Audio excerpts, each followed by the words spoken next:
Tired of the hype about living the dream? It's time for truth. This is the place for tools, power, and real talk so you can create the life you dream and deserve. Your ultimate life.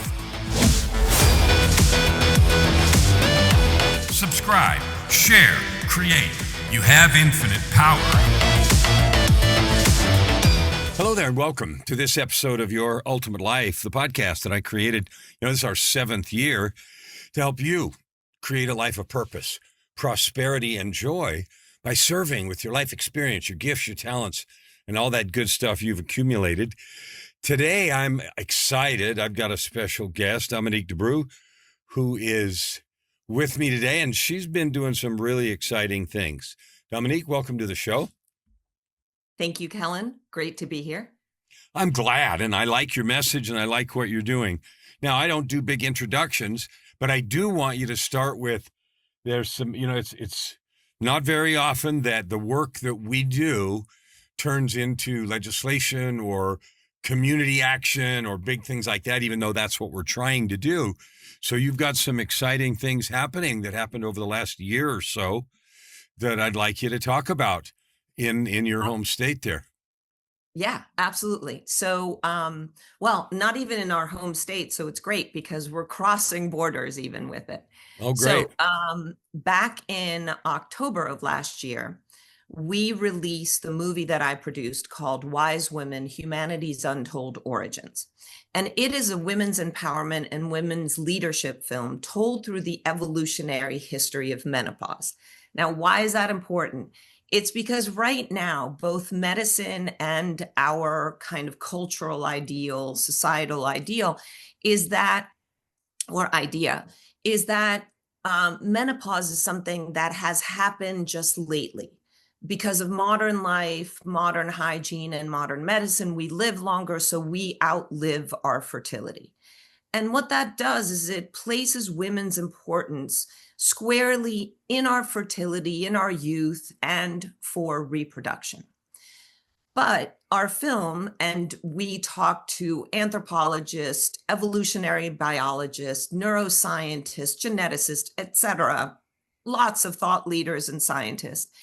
And we have the science that shows that menopause is actually an evolutionary adaptation. That our ancestors, before we were even Homo sapiens, the female started going into menopause because it created a freedom and a space for them to do the social organization once we stopped around a fire. And that created the social complexity that helped our brains grow to become the Homo sapiens that we are.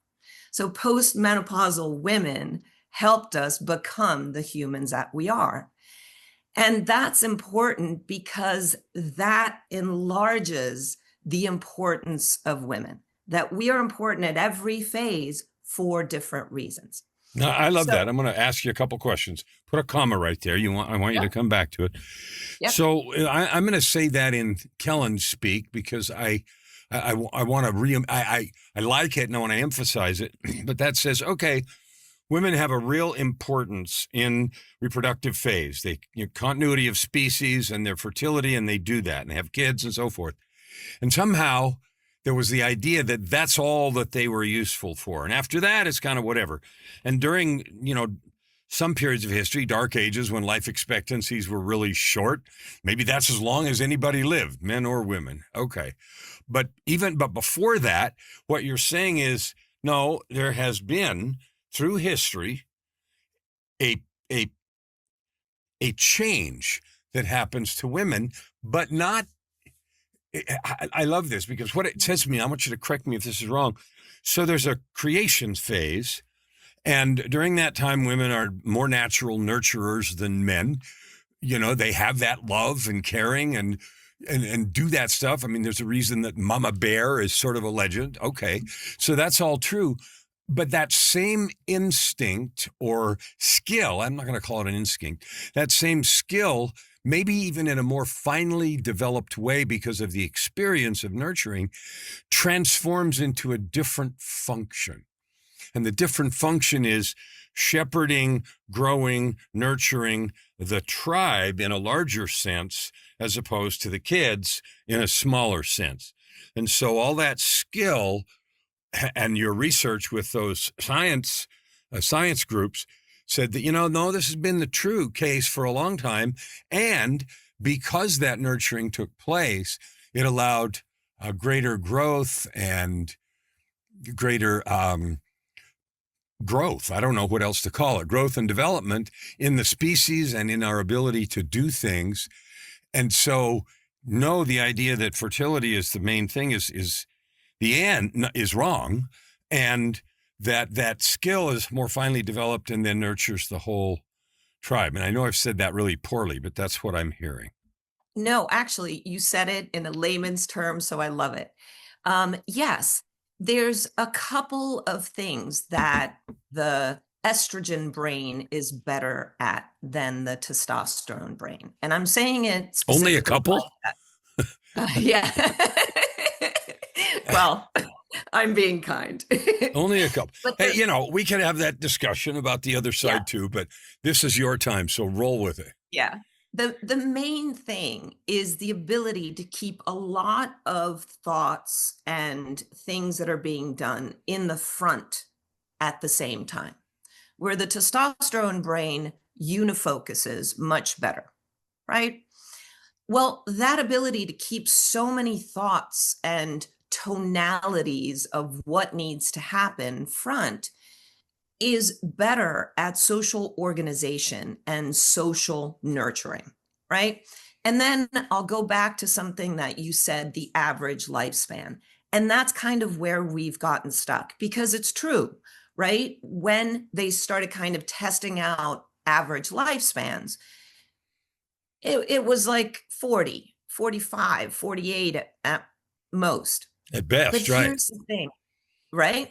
But here's the thing, if you go and talk to an evolutionary biologist or to an anthropologist, they right away explain that back in the Middle Ages, further back, etc., so many humans died in infancy, right? Yeah. At the time when they had the least ability, their immune system was low, they were most vulnerable. Sure. And then lots of women died in childbirth. So there, that took the average life expectancy for women way down as an average. It didn't mean that women didn't live long. If they were able to get through the most vulnerable times, such as infancy and childbirth, they have found skeletons that are 60 and above, 70 and above, female skeletons in our ancestors' millennia. Millions of years. That's actually really important. Two things came up. One is, and you said that the structure function of the brain for women is more capable of holding things, a bunch of things together. And you know what I noticed? I was just writing. I'm married to an angel, so there's maybe a difference here because she's actually a holy angel. But anyway, she does this. And when you said that, I'm sitting here thinking, I wrote a note to her this morning. I get up early and she doesn't. And so she's probably up now, and I was commenting on all the things, several of the zillion things, and saying how amazing and powerful it was that she was able to do that. I was just saying all that. And when you said it, I thought, we've got her mother that we're taking care of. We've got a Ukrainian refugee family that lived with us for 3.5 years and just moved out about 6 months ago on their own. And she goes to the daughter's school things, and she's my business partner, and she runs our teams. And, and her hobby, she sells on eBay. She goes and gets old patterns, vintage patterns, and she does all this stuff. And she's a good cook, and I'm sitting here thinking, well, I'm living with an example of exactly what you're talking about. And when I think about that stuff, I'm thinking, I can't do that. I can't do that. Or I don't know if I can. Don't think so. And so it's just a perfect example. So that landed for me as you said that, because I thought, I'm living with that. Anyway, go ahead. Yeah, well, that's exactly it. And what you said is what makes you special, that you realize it. right? You realize it and you realize how much she does. And my husband, who directed the film, it's the same thing. He looks at me sometimes and he goes, I think my brain would explode if I had all of those things in the front at all times. I'm constantly telling Joy, can I help you? Like, stop doing, that conversation, because it overwhelms me to think about it, let alone do it. Go ahead. Yeah. The thing is so the phrase that got Chris and I motivated to make a movie about it is that a pretty high level menopause doctor said to him, we have to treat menopause as nature's mistake. Right? It just blows me away. Bingo. The hubris. Nature doesn't make mistake. Nature shows us what we're meant to do. So if we take a look at nature, we are still 50-50 divided between men and women. And that's a big kind of binary generalization. I think there's a lot more shades than just two genders. But the point is, we're still that kind of Right. breakdown. So what that means is nature wants us together. And the best way that, and this is a way that Chris has explained it. If you remember years ago when the first color screens on computers came out, they were super pixelated, right? So green had maybe a few tonalities, red a few tonalities, et cetera, et cetera. Now, the computer screens, each color has so many tonalities that sometimes things look better on your computer screen than in reality, right? Yeah. Billions. Well, I mean, if it doesn't have at least a billion color gamut, then it's like, it's a crappy screen. Exactly. That's the difference between the two brains. When I have an opinion or look at a certain idea, I've got so many tonalities of green in front of me, whereas Chris has a few, right? The strength of having that together is amazing. I can say to him, look, you might not be looking at the emotional side of what our daughter is going through, or, the side that comes from her friends and this, and I show him all the tonalities. But in making a decision, sometimes I see so much that it's like, where am I going to go? And I go to him and I start talking and he goes, isn't this green shining a little bit brighter than the rest? So you see what I mean? We need both to work together. Yeah, absolutely.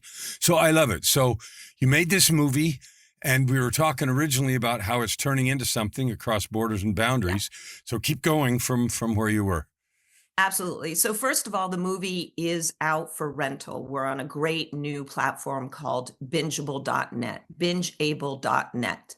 And you with can an go E, there. So binge able, bingeable.net. I just want to make sure the spelling, because Exactly. So you can go on there, find the film easily, or if you want to make it even easier, bingeable.net/wise women.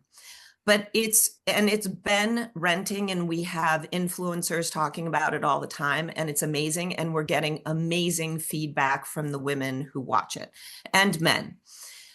But even more excited about it, we're doing screenings with universities and different groups. And on May 30th, at the Pawtucket Historical Center in Rhode Island, we are doing a screening with Senator Lori Urso. She is a Rhode Island senator that last year, she was the first to put forward a bill that women who are going through perimenopause and menopause can have special help in Rhode Island companies, right? Special support.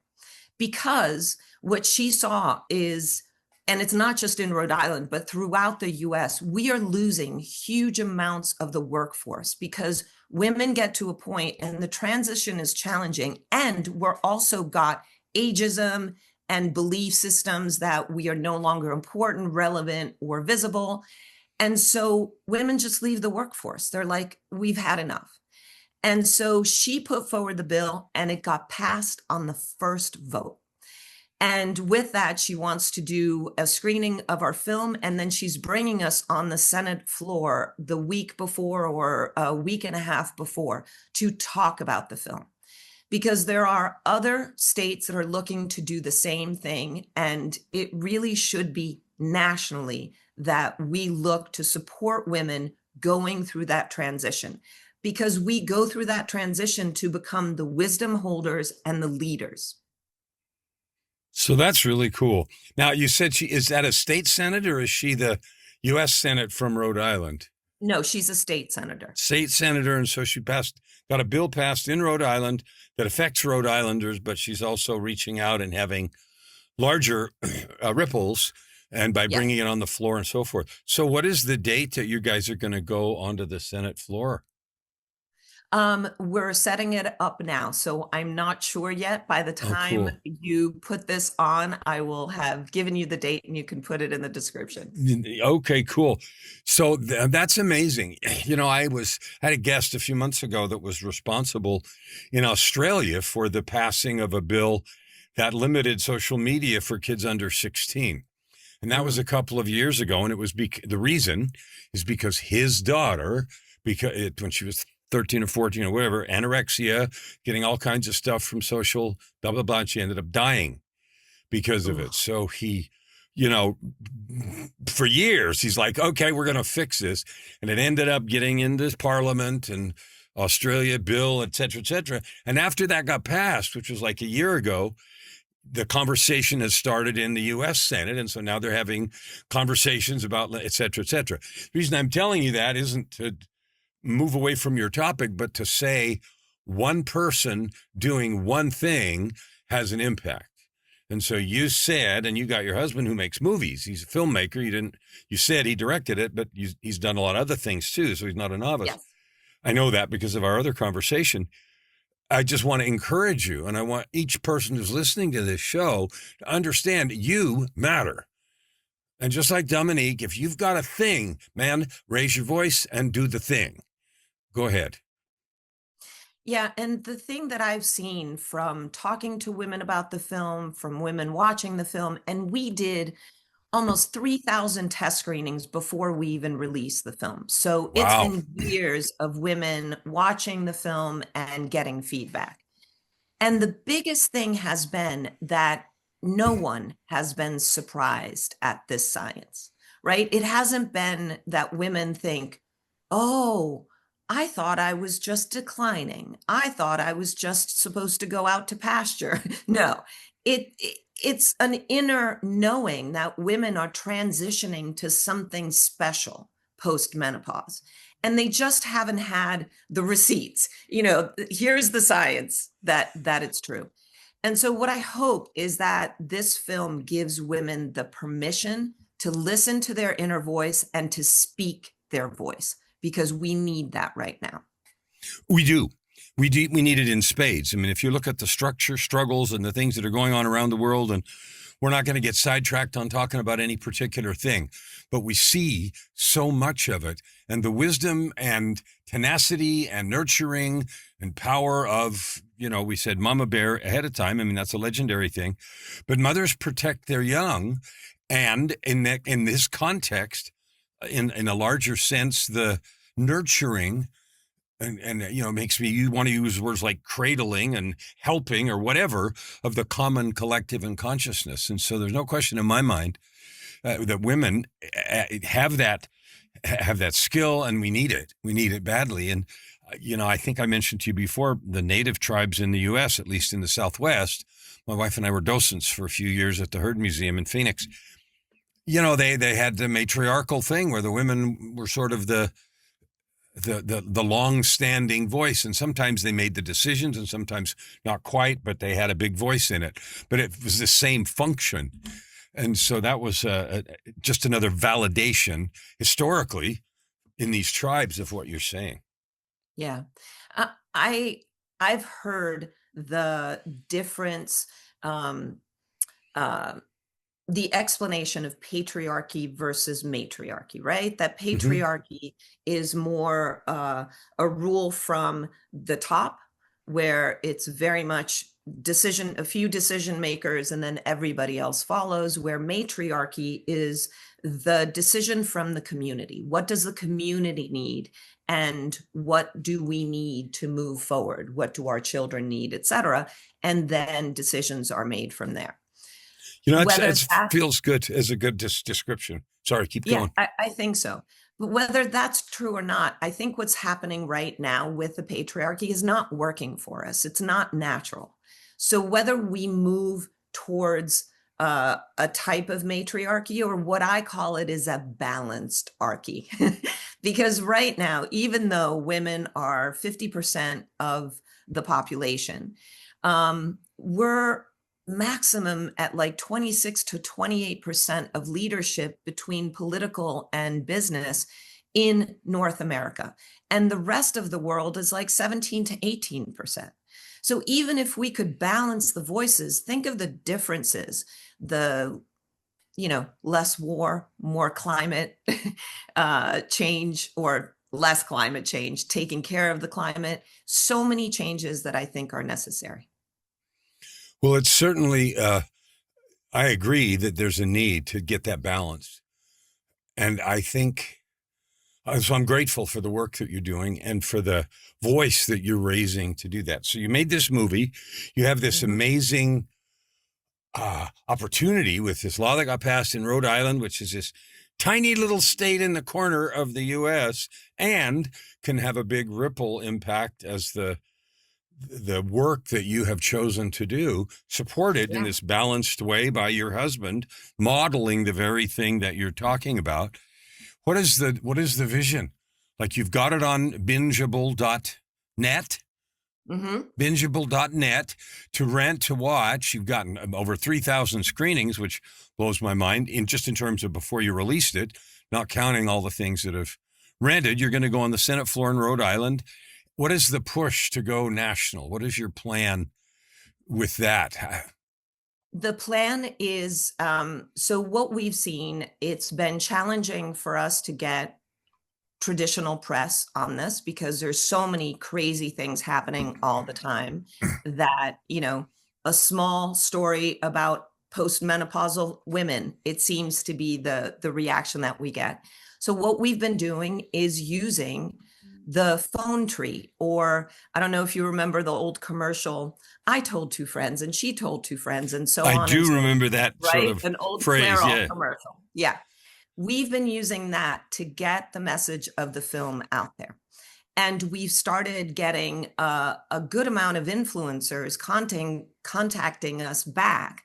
And we've been doing podcasts with them on our Substack, which is called Wise Women Forward. And they're putting the film out there. And so as many organizations, influencers, just women who will speak about the film, what we want to do, I try to keep it realistic because I'm more the women mind, to have at least 100,000 women watch it. But really, 1 million women watching it and spreading the message and releasing their voice and doing anything to make our future better. So I'm hearing 3 specific things, and I want to say them explicitly so people hearing this can do this. Number 1, if you are a woman, and whether you are at that time of life or not, or you know somebody, your mom or whatever, right now, like I know somebody that I'm thinking of right now, and maybe after we record, this might be interesting for them just in terms of stuff they're doing. So remind me when we're done. But awesome. Watch this movie. It's not that difficult to find. Bingeable.net, a couple of bucks, and I don't know how much is it to rent. $6.99. Okay, $7, and you get to be part of what could be a world-changing movement. So watch the movie. The second thing is, if you see it, and nobody's asking for people to do stuff they don't believe in, but if you see it and it moves something in you, it has for me. I see this example in my wife. The work that my wife and I did as docents at the Museum of the Southwest Indians in Phoenix. We see this example, so it says to me, "Oh, wow, this is And so you have the opportunity to tell somebody else and say there is a new thing happening that is revealing something that has always existed but has been hidden. or not taken full advantage of. And it's particularly important right now, given the turmoil in the world, if we can have a stabilizing voice.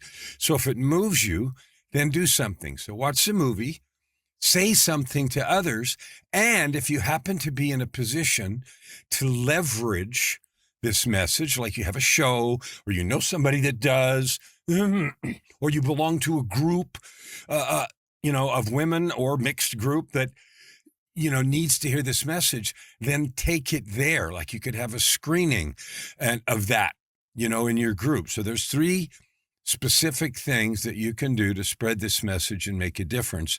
And I just wanted to mention those to you guys listening, all of you, women and men listening, because this is an important thing.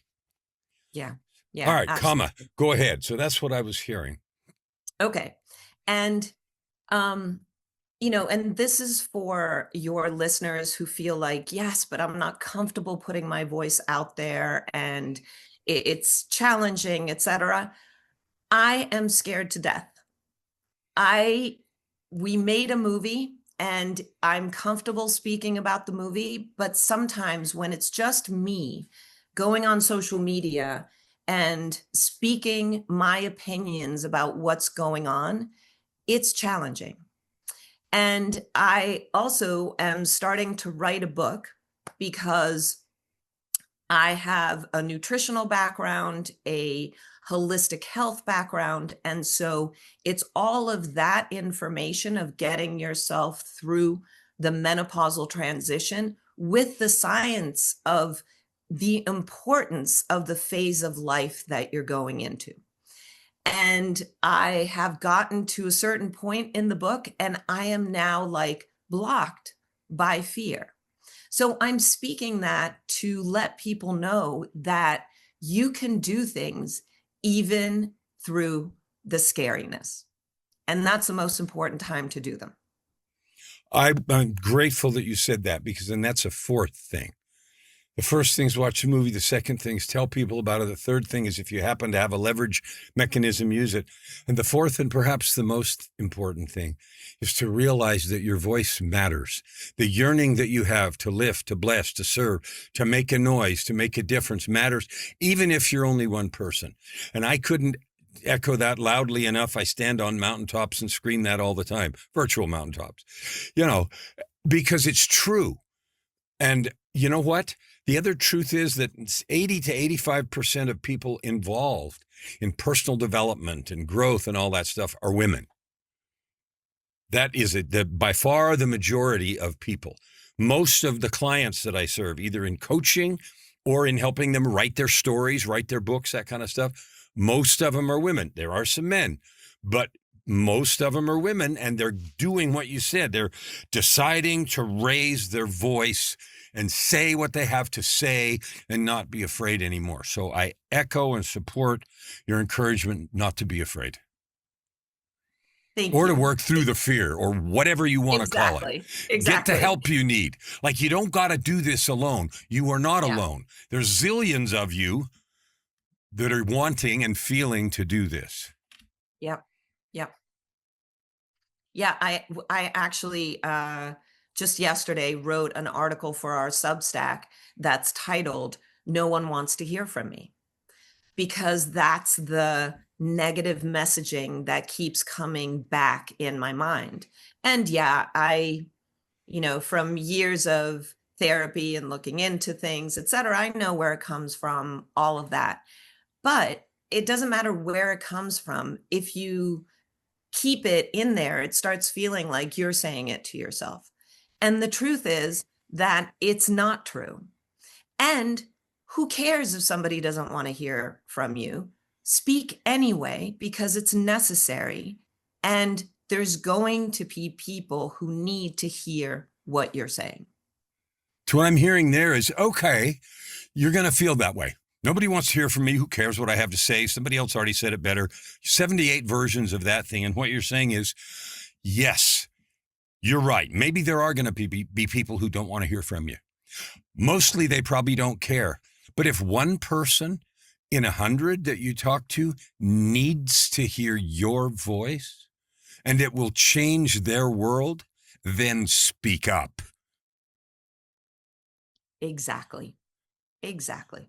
And you know Look, what? The worst thing that can happen is 99 people don't like it. So bingo. you Bingo. saved one, you served one, you blessed one, you showed one the flashlight and the way. I'm sorry, I interrupted you. Keep going. No, it's fine. We did a local screening with a local university, and a couple of the professors had their students come. And so there were some young men there. And during the Q&A afterwards, a 19-year-old young man stood up and said, "Thank you for making this film. I understand my mother and my sisters so much better.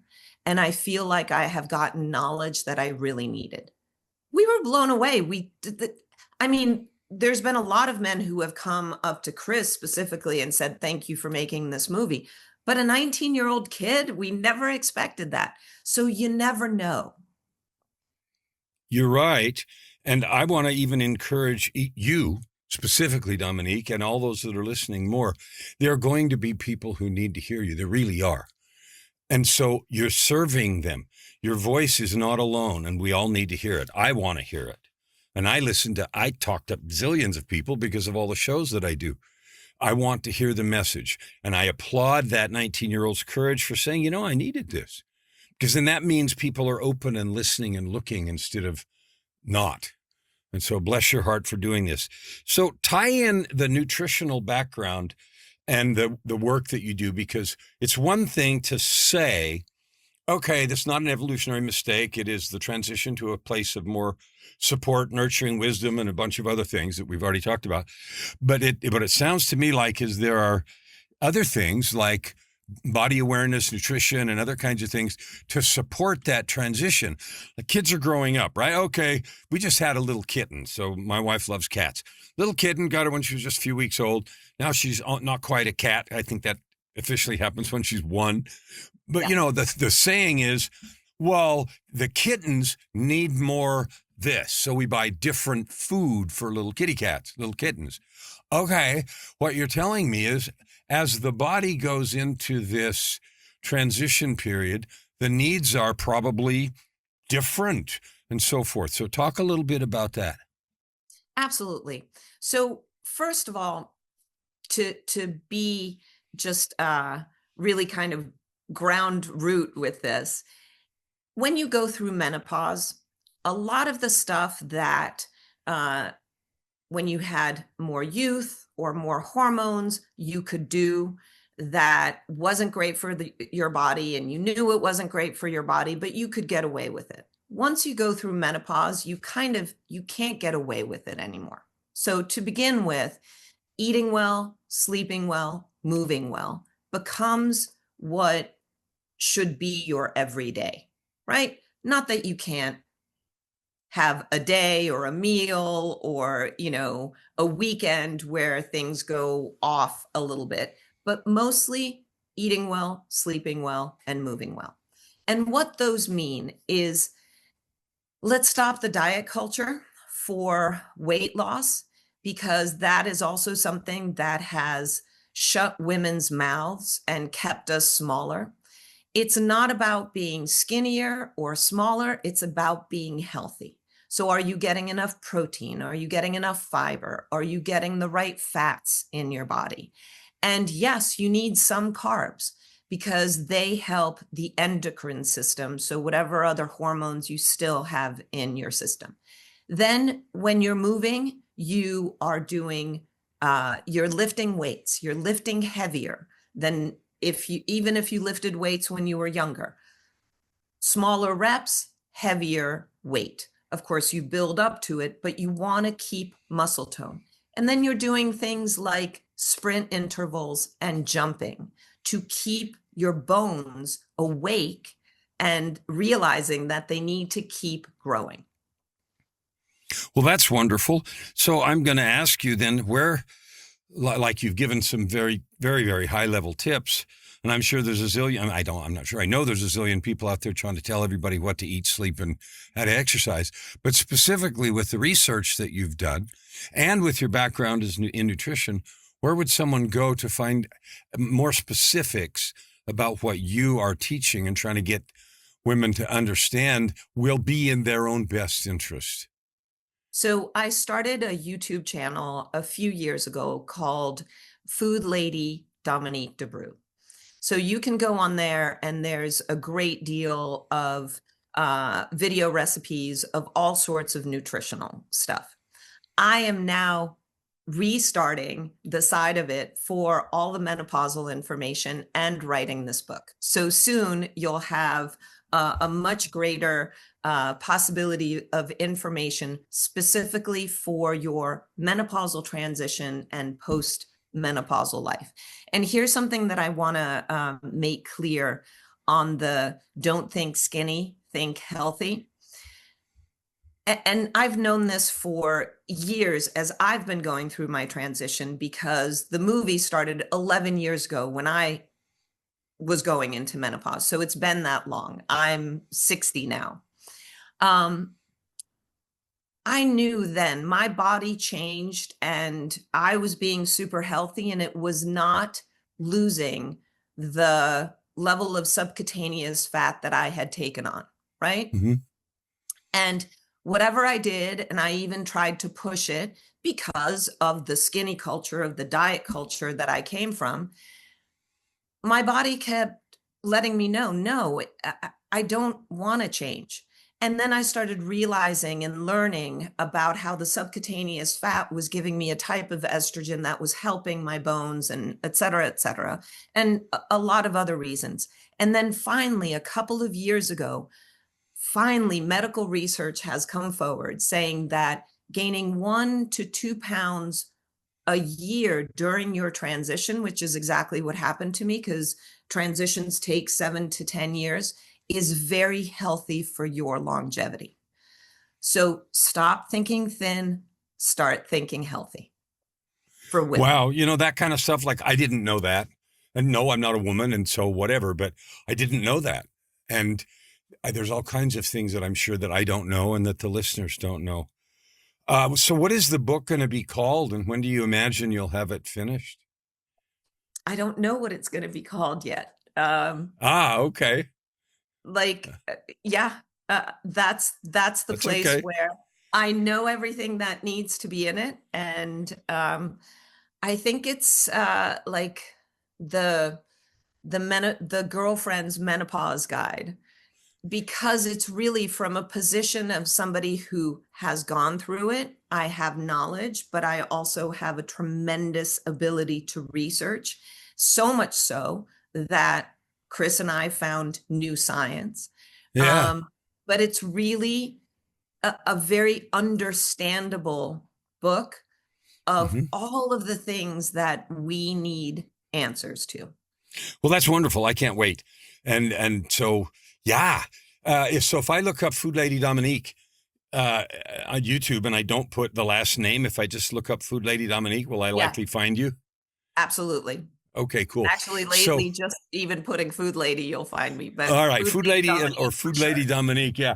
So look at the old stuff, and this maybe will be a incentive to get the new stuff flowing more quickly, because you're talking about it.